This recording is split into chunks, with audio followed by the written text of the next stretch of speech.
Let's talk about something most people are noticing but few are truly understanding. The consistent pattern of Indian companies being targeted, restricted, or outright banned by the United States. On the surface, the official reasons often sound technical. Compliance issues, regulatory lapses, data concerns. But if you step back and view the entire landscape, it's clear that something deeper is at play. The truth is, Indian tech companies are no longer just outsourcing hubs or back-end support systems. They've grown, they've matured, and more importantly, they've started to compete. Seriously. Not just in India, but globally. Companies like Infosys, TCS, Zoho, Byju's, and Paytm. These are no longer regional players. They're eyeing global market share. They're disrupting industries long dominated by Western firms. And this naturally triggers discomfort in places like Silicon Valley and Washington, where dominance has historically been assumed, even expected. Now let's consider this from a psychological angle. What happens when a long-standing power sees a new player rising? Fast, hungry, unafraid. It feels threatened, not just economically, but existentially. Because the rise of India's digital ecosystem isn't just about profit margins or user bases.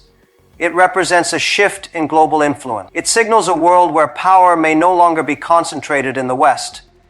That's not just inconvenient. For many, it's unacceptable. If you observe the pattern, the bans or restrictions almost always come after a moment of visible success. An Indian app climbs the download charts. A SaaS company gains enterprise clients in the US market.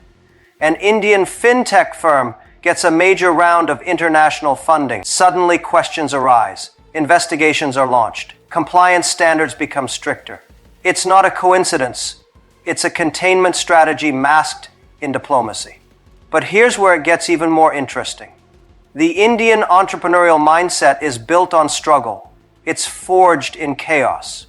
Unlike the Silicon Valley startup story that often begins with access, Indian founders build with constraints, with less capital, fewer resources, more bureaucracy, and yet they still thrive.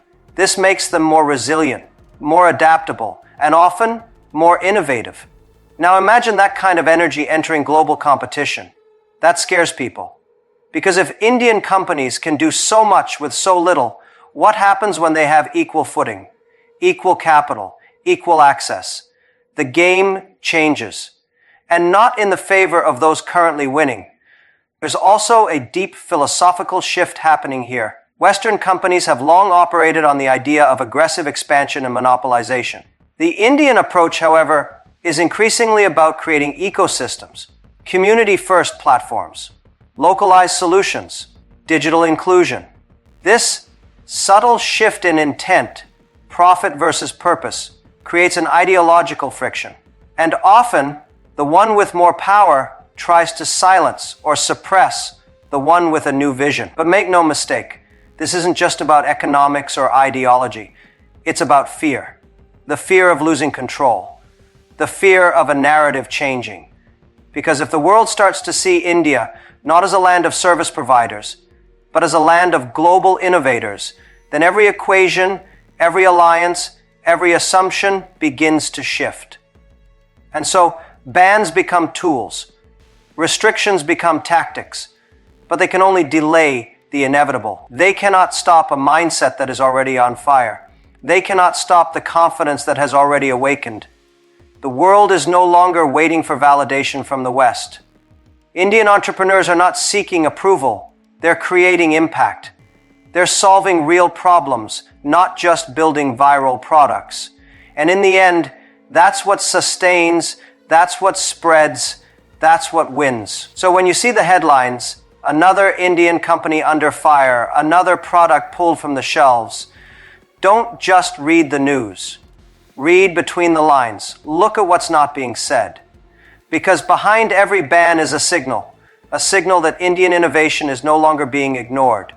It's being noticed, and more importantly, it's being feared. And fear, when it comes from the top, always means you're doing something right. Let that sink in. Let's shift the lens now. We've talked about competition, we've talked about fear. But if you really want to understand why the United States keeps banning or restricting Indian companies, you have to look beneath the economic surface. This isn't just about market share or innovation. This is about data, information, control. We're living in a time where data is more valuable than oil ever was. Whoever controls the data controls the narrative, the economy, the future. And Indian companies, especially in tech, fintech, edtech, and social platforms, are sitting on massive pools of it. User behavior, financial habits, learning patterns, regional preferences. And this data isn't just from India. Increasingly, Indian platforms are serving users across Asia, Africa, the Middle East, even the West. Now pause and consider that from the mindset of the United States. A superpower built on control, built on systems of surveillance, regulation, and digital influence. If you suddenly have Indian platforms growing at speed, operating independently, and managing data flows at scale, it triggers alarms. Because now there's a question of trust, of oversight, of narrative. The U.S. response? Frame it under national security. But here's what's interesting. The idea of security is deeply subjective. One man's security is another man's suppression. And often, when a rising power like India begins to shape its own digital ecosystem, the dominant power will always reframe that independence as a threat. Why? Because control is lost, influence is lost, and that's uncomfortable for any empire. Let's not forget, data is not just a technical resource, it is psychological currency. With it, you can understand how people think, feel, spend, vote, and live. That gives you power not just over markets, but over minds. And when Indian platforms start aggregating this at scale, especially without Western intermediaries, it introduces something the US isn't used to. A parallel system of insight beyond its reach. From a philosophical standpoint, this is where the world is heading. Two very different worldviews clashing over who gets to write the digital rules. One side, led by the West, believes in centralized oversight under the guise of safety and standards. The other side, increasingly shaped by emerging economies like India, is experimenting with digital sovereignty, where nations build their own rules, their own protections, and their own platforms. That shift terrifies existing powers. So when the US bans or restricts an Indian app or questions its data practices, it's not always about the app itself. It's about the message. We still want to decide how data moves. We still want to own the infrastructure of trust. But India has evolved. It's no longer just participating in the digital world, it's architecting its own. Initiatives like Aadhaar, UPI, and OnDC show a clear trajectory. Decentralized, scalable, public digital infrastructure. No private US tech firm has built anything quite like it. And that makes it harder to control, harder to predict, and harder to contain. From a psychological view, this touches on something deeper. The human need for certainty. Dominant systems crave predictability. Indian tech, by its nature, is unpredictable. It doesn't follow the same growth models, the same venture capital blueprints, the same compliance choreography. It's raw, it's chaotic, but it works. And because it doesn't fit the mold, the natural instinct from existing powers is to question, challenge, and, if all else fails, block. But let's also understand this from India's side. For decades, Indian companies have played by someone else's rules. They've outsourced, they've complied, they've adapted. But the moment they start defining the rules about privacy, about digital commerce, about user data, that's when the line gets drawn. That's when independence is perceived as defiance. This tension isn't new. We've seen it in other industries. But in the digital world, the consequences are far more profound. Because whoever controls the narrative of data controls the identity of the next generation. And that's the real battle. Not over code or policy or compliance, but over worldview. So the next time you see another ban, ask yourself, is this really about security, or is it about the fear of losing influence over the invisible wires that connect us all? Remember, The fight isn't over platforms, it's over power. And power, once challenged by a new kind of clarity and confidence, always resists before it crumbles. The future belongs not to those who collect the most data, but to those who use it with the most integrity. Let's just get really honest for a second. When we ask why the US keeps banning or blocking Indian companies, it's tempting to think it's just about policies, trade deals, or even political drama. But it's not. That's just the surface. If you dig deeper, really look at what's going on underneath, what you'll see is strategy. Long-term, calculated, psychological strategy. A deliberate attempt to slow India down. Not stop it completely, that's impossible, but delay it. Interrupt its rhythm. Make the climb harder. This is not the first time a rising nation has faced this. History tells the same story again and again. When Japan's car industry exploded in the 80s, the US slapped tariffs. When China's tech giants started to rise, sanctions and bans followed. Now it's India's turn. And the tools being used? They're more subtle. Instead of physical walls, it's digital firewalls. Instead of armies, it's regulation. Instead of warships, it's narratives. Why? Because India's rise is inconvenient. Let's just call it what it is. We're talking about a country with a population of 1.4 billion, young, hungry, innovative. We're talking about a digital economy that's growing faster than most of the West. UPI has transformed payments. Startups are solving real, local problems.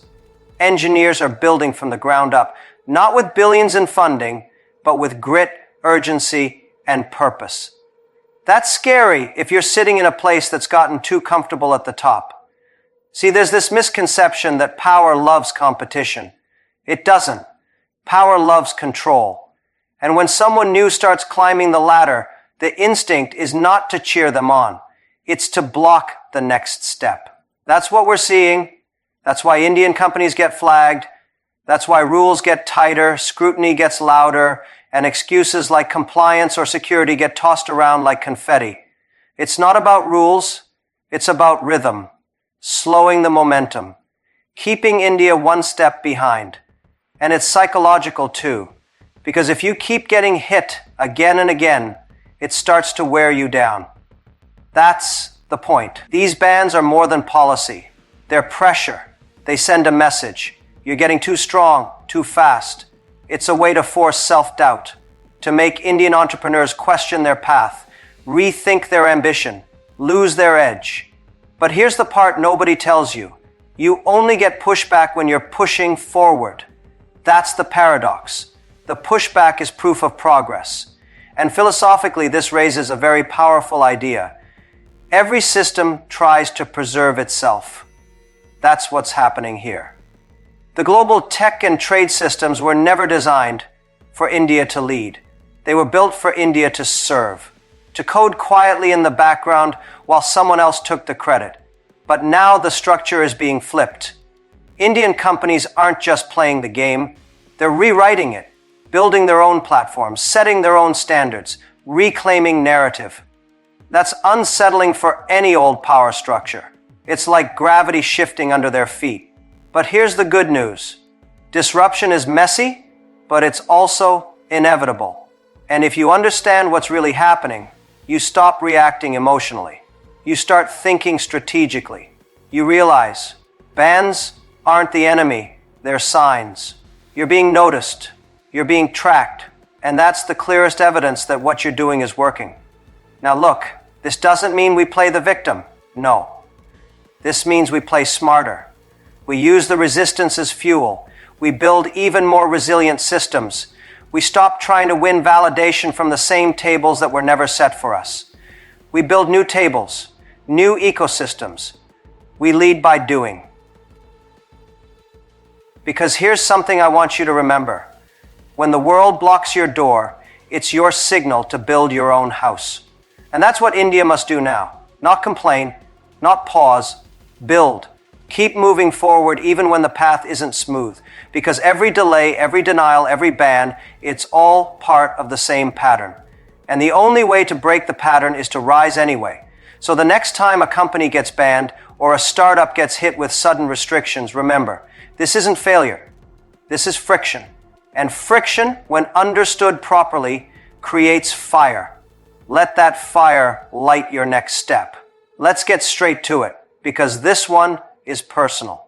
One of the biggest, yet most overlooked, reasons Indian companies keep getting banned or pushed out of Western markets, especially the US, comes down to something few people talk about openly: corporate lobbying. Not just policy, not just compliance, real, behind-the-scenes pressure. You think governments are always making independent decisions? Think again. A lot of what gets presented as national interest is actually corporate interest, dressed up in a flag. Let me explain what that means. When an Indian tech company starts scaling fast, building market share, or entering US territory with fresh solutions, whether it's in cloud services, SaaS, payments, or edtech, it's not just competing with another company. It's stepping on the toes of some of the most powerful corporations in the world, companies that have built entire empires with monopolies, companies that are used to winning, not sharing. And when someone new starts threatening their space, they don't always innovate. Sometimes they influence.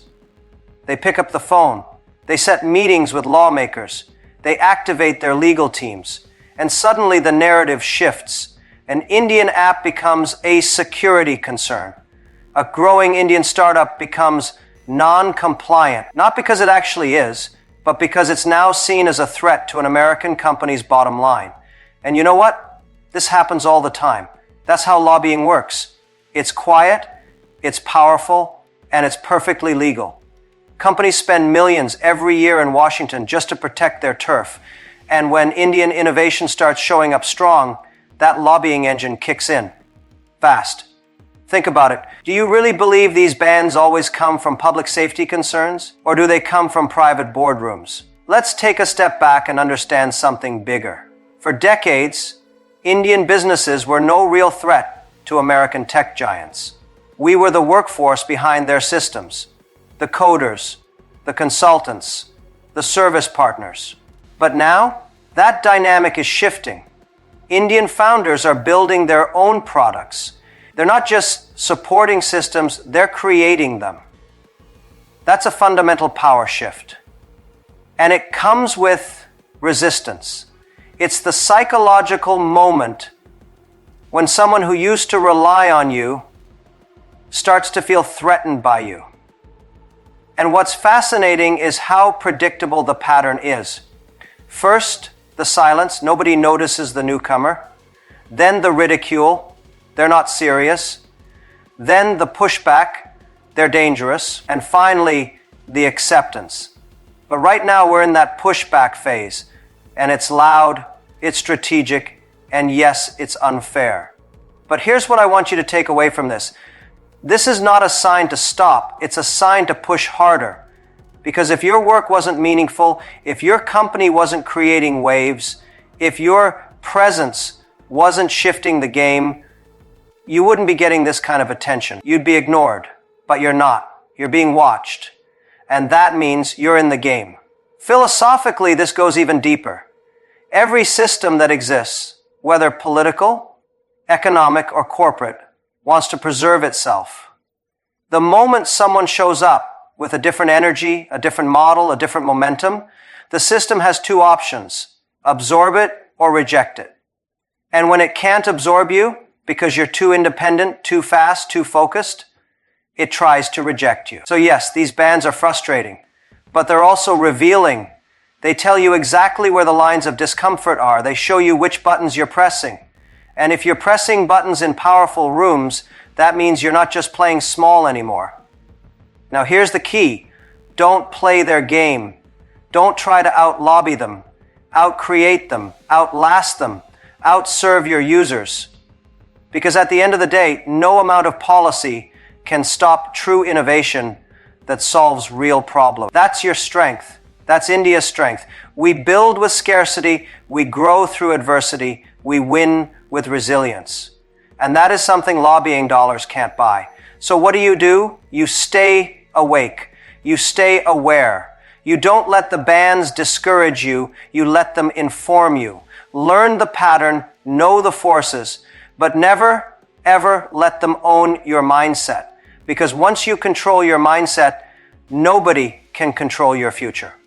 And when they try to close the doors you're about to walk through, build your own entrance, then make it big enough for others to walk through, too. Let's talk about something that's not flashy, but incredibly powerful. The rules, the silent rules, the fine print, the legal frameworks, the terms and conditions that nobody reads, but everybody lives by. You see, when Indian companies start expanding into international markets, especially the US, the game doesn't just get bigger, it gets more complicated. And most of that complication isn't in the technology, the talent, or the product. It's in the regulations. And here's where the trap is set. You can have the best tech, the smartest team, the fastest growth. But if your company doesn't perfectly fit into the Western regulatory frameworks, you're going to hit a wall. Not because you did something wrong, but because the system you're stepping into wasn't built for you. It was built to protect the interests of those who came before you. That's not a conspiracy. It's a fact. Every power structure reinforces itself. Let's get specific. U.S. companies have spent decades shaping trade rules, intellectual property laws, tax codes, and digital standards that give them a home field advantage. These are the kinds of things most founders overlook. Because when you're building, you're thinking about scale, product, market fit, hiring, funding. You're not thinking about the regulatory politics of international trade. But you should be, because that's often where the game is lost. Indian companies get labeled as non-compliant, not because they're reckless, but because they're new. They're coming from a different context, a different digital culture. And let's be honest, sometimes India's regulatory systems are still evolving. So yes, there's a gap. But here's the problem. Instead of collaboration to close that gap, the US uses the gap as justification for restriction. It's like showing up to play tennis and being told your racket isn't the right shape, your shoes are too loud, and your serve is illegal after you've already won the first set. And this is where it gets psychological. Because after a few of these hits, it starts to feel personal. Founders start doubting themselves. Teams start shrinking their vision. Let's not go into that market, they say.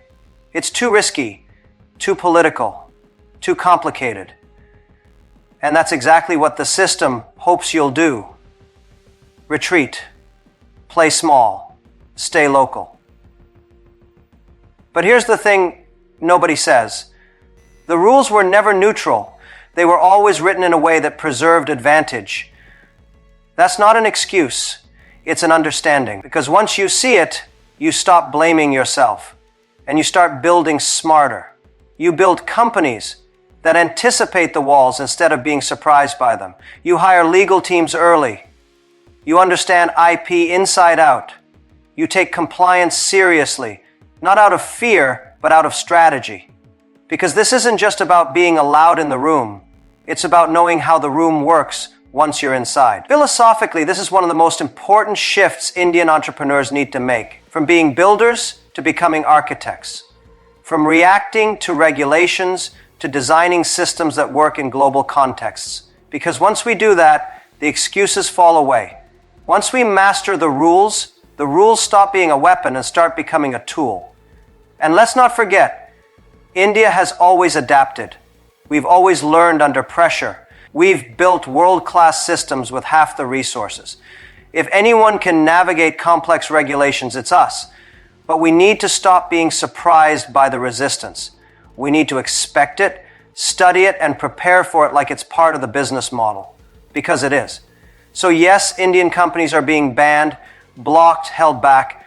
But part of that is because we're still playing by their rule book without fully understanding that's what needs to change. Don't just build great companies, build legal fortresses around them. Build resilience into the structure. Think about governance, transparency, data ethics from day one. Because this isn't just about scaling fast, it's about scaling right. And here's what you need to remember. If you let someone else's rules limit your reach, you're playing their game. But if you learn their rules and use them better than they ever expected, you shift the power. So go ahead, learn the system, respect it, but never be afraid to challenge it. Because the moment you understand the rules, you stop being a player and start becoming the one who designs the game. Let's be real about something. We're not just living in a world of countries and currencies anymore. We're living in a world of systems, digital systems, algorithms, networks, platforms. And whoever controls those systems controls the future. That's the new battleground. That's where the real power lives today. Not in land, not in tanks, not even in money, but in data, networks, and influence. And this is what most people don't realize. We are already in the middle of a silent digital Cold War. It's not about missiles and soldiers. It's about platforms and policies, about code and control. And India is right in the middle of it. Whether we like it or not, we're part of a global chess game being played between old power and new influence, between centralized control and emerging independence. So when you hear that the US has banned another Indian tech firm or blocked an Indian platform, it's not always about the product itself. It's about the position that product holds in the bigger system. Because, let's be honest, this isn't just about apps. It's about access. Who gets to shape digital habits? Who gets to own the attention span of billions of users? Who gets to write the invisible rules that govern how data flows, how content is filtered, how money moves across borders? You think that level of control goes unnoticed? You think the global powers don't care?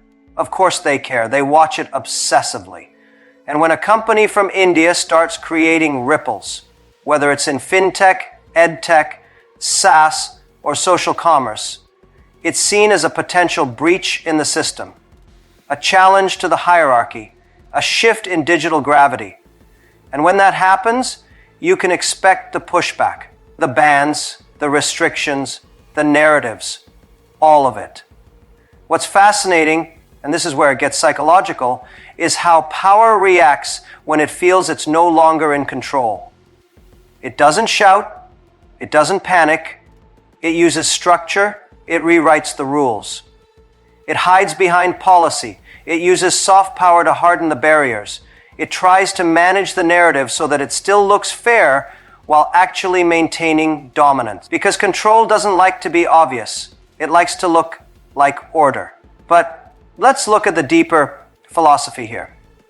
The digital world was supposed to be this wide open playing field where anyone with talent and tenacity could build something meaningful. And for a while, that was true. But now, the digital world is being fenced off. Walls are going up. The idea of an open internet is being replaced by digital nationalism. Each power building its own gated ecosystem, protecting its interests, fighting for control. And the US, it's not just protecting its turf, it's defending its ideology. A system where a handful of mega corporations shape how people think, buy, learn, and live. That's not just business, that's philosophy, that's cultural power. But here's the thing. India is bringing a different energy to this space. We're not just replicating models, we're reinventing them. Look at UPI, look at ONDC. Look at how we're thinking about digital identity, open access, and inclusivity. It's not perfect, but it's intentional. It's purpose-driven. And that makes it dangerous to the old system. Because once people see that there's another way, another model that works, the monopoly starts to crack. So no, this isn't just a fight about markets, it's a fight about mindsets. Do we want a world where innovation flows from every direction? Or a world where only a few decide what's allowed? This is why Indian companies face resistance. Because they're not just entering the market, they're entering the conversation about the future. And once you do that, once you start rewriting the script, Expect the spotlight, expect the scrutiny, expect the attempts to silence you. But here's what you do with that. You own it. You lean into it, because disruption is noisy, revolution is inconvenient, and progress always, always makes people uncomfortable at first. You don't back down, you double down, because the digital Cold War, it's not going to be won with bans and blocks. It'll be won by the builders who refuse to stop building, the founders, who don't just chase profits, they chase impact. The nations that don't wait for permission, they create momentum. So don't let the silence fool you. The war is already happening, and your next move might just change everything. Because in a world that's fighting for control, the boldest act is to keep creating freely.